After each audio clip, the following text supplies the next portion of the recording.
नमस्कार। तो राजस्थान सरकार का 2026-27 का बजट आ चुका है और ये सिर्फ नंबर्स का खेल नहीं है, बिल्कुल नहीं। आज हम ये समझने वाले हैं कि ये जो 6.11 लाख करोड़ रुपए का भारी भरकम बजट है, ये असल में नौकरी ढूंढ रहे लोगों के लिए करियर का रोड मैप कैसे बन सकता है। तो आज हम 4 जरूरी चीजों पर बात करेंगे। सबसे पहले बड़ी आर्थिक तस्वीर को समझेंगे, फिर देखेंगे कि किन सेक्टर्स में सबसे ज्यादा नौकरियां हैं। उसके बाद बात करेंगे सैलरी, फायदे और करियर के रास्तों की, और आखिर में सबसे जरूरी एक एक्शन प्लान, जिससे इन मौकों को हाथ से जाने ना दिया जाए। ठीक है, तो चलिए शुरू करते हैं। सबसे पहले और सबसे बुनियादी सवाल, ये सब हो क्यों रहा है? मतलब इतनी सारी नौकरियों की वजह क्या है? तो इसका जवाब एक शब्द में है, पैसा। चलिए समझते हैं। जरा इन आंकड़ों को देखिए। बजट 4.33 लाख करोड़ से सीधा 6.11 लाख करोड़ पर पहुंच गया है। अब ये सिर्फ एक नंबर नहीं है, इसका मतलब है कि अर्थव्यवस्था में 41% की एक जबरदस्त ग्रोथ हुई है। और जाहिर सी बात है, जब इकोनॉमी इतनी तेजी से भागेगी तो उसे चलाने के लिए लोग तो चाहिए ही होंगे ना। इंजीनियर्स, डॉक्टर्स, टीचर्स, और बस यहीं से मौके बनना शुरू हो जाते हैं।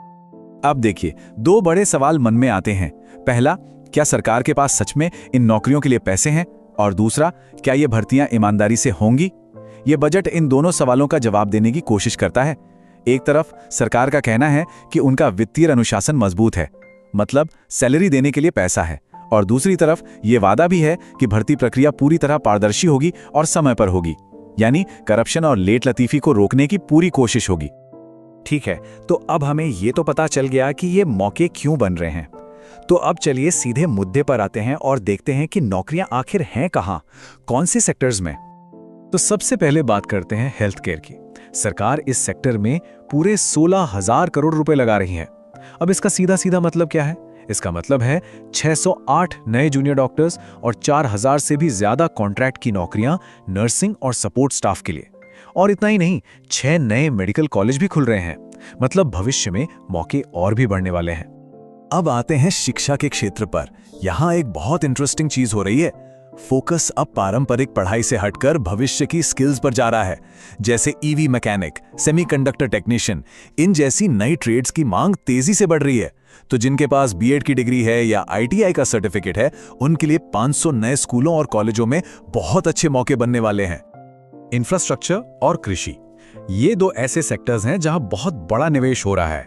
सोचिए, करीब 54,000 करोड़ रुपए सिर्फ सड़कों, पुलों और पानी की योजनाओं पर खर्च हो रहे हैं। तो इसका मतलब क्या हुआ? सीधा मतलब है इंजीनियर्स और सुपरवाइजर्स की बम्पर भर्ती। और कृषि में भी 1.19 लाख करोड़ का बजट है, जिससे फील्ड और टेक्निकल रोल्स में बहुत मौके बनेंगे। और बात यहीं खत्म नहीं होती। देखिए, पुलिस को मॉडर्न बनाने के लिए 3,500 करोड़ रुपए खर्च हो रहे हैं। मतलब कांस्टेबलों की भर्ती तो पक्की है। फिर पर्यावरण के लिए जो ग्रीन बजट है, उसमें 20% की बढ़ोतरी हुई है। इसका मतलब है कि फॉरेस्ट ऑफिसर्स और एनवायरमेंटल साइंटिस्ट की मांग बढ़ने वाली है। और हाँ, सामाजिक कल्याण में भी आंगनवाड़ी और ग्रामीण बीपीओज में भी मौके बन रहे हैं। तो अब हमें ये तो पता चल गया कि नौकरियां कहां कहां हैं, पर अब आता है सबसे बड़ा सवाल कि इन नौकरियों में मिलेगा क्या। तो चलिए अब जरा सैलरी, फायदे और करियर के अलग अलग रास्तों पर नजर डालते हैं। ये देखिए, 7वें वेतन आयोग के हिसाब से सैलरी काफी अच्छी है। जैसे एक जूनियर डॉक्टर की शुरुआती सैलरी ही 56,100 रुपए है और एक लेक्चरर की 57,700 रुपए से शुरू होती है। पुलिस सब इंस्पेक्टर और इंजीनियर्स के लिए भी बहुत अच्छी स्टार्टिंग सैलरी है। और हाँ, एक बात याद रखिएगा, ये तो सिर्फ बेसिक सैलरी है। इसके ऊपर से महंगाई भत्ता, मकान किराया भत्ता और भी कई अलाउंस मिलते हैं। अब देखिए, सरकारी नौकरी में एंट्री के 2 रास्ते होते हैं। पहला है कॉन्ट्रैक्ट वाला रास्ता। इसमें ज्वाइनिंग थोड़ी जल्दी हो जाती है और कमाई तुरंत शुरू। लेकिन हाँ, शुरुआत में फायदे थोड़े कम होते हैं। दूसरा है परमानेंट रास्ता।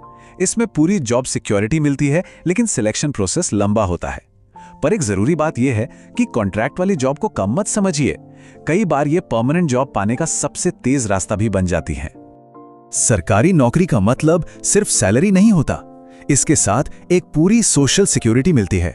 जरा सोचिए, 91 लाख से ज्यादा लोगों को पेंशन की सिक्योरिटी मिल रही है। सरकारी अस्पतालों में इलाज और दवाइयां मुफ्त हैं। और अब तो डिजिटल बैंकिंग वाले नए सैलरी अकाउंट पैकेज भी आ गए हैं। ये सब चीजें मिलकर एक सुरक्षित भविष्य की गारंटी देती हैं। तो इतनी सारी जानकारी के बाद सबसे जरूरी बात, अब करना क्या है, इस पर एक्शन कैसे लेना है? चलिए अब सीधा एक्शन प्लान पर चलते हैं। और ये रही सबसे काम की बात, तैयारी शुरू कब करनी है। ये देखिए, भर्ती का एक अनुमानित कैलेंडर। 10,000 से भी ज्यादा सीधी सरकारी नौकरियां आने वाली हैं। अप्रैल से जून के बीच में मेडिकल लाइन की भर्तियां शुरू हो सकती हैं। फिर जुलाई से सितंबर में शिक्षा, पुलिस और एडमिनिस्ट्रेशन के मौके आएंगे। और साल के आखिर तक इंफ्रास्ट्रक्चर और कॉन्ट्रैक्ट वाली भर्तियां होंगी। कहने का मतलब है, तैयारी शुरू करने का समय अभी है। एक बहुत बहुत जरूरी चेतावनी, देखिए, जहां भी मौके होते हैं वहां धोखाधड़ी का खतरा भी बढ़ जाता है। तो एक गोल्डन रूल हमेशा याद रखिए, सरकारी नौकरी के लिए किसी एजेंट को कभी भी एक भी पैसा नहीं देना होता है।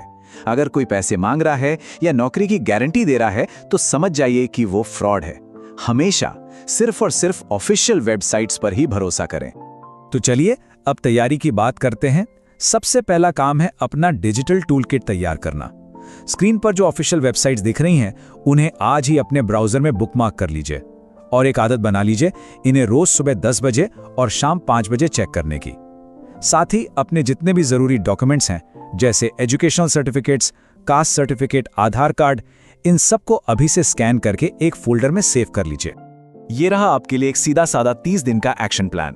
पहले 2 हफ्तों में क्या करना है, सारे डॉक्यूमेंट्स तैयार कीजिए, वेबसाइट्स बुकमार्क कीजिए और राजस्थान जीके पढ़ना शुरू कर दीजिए।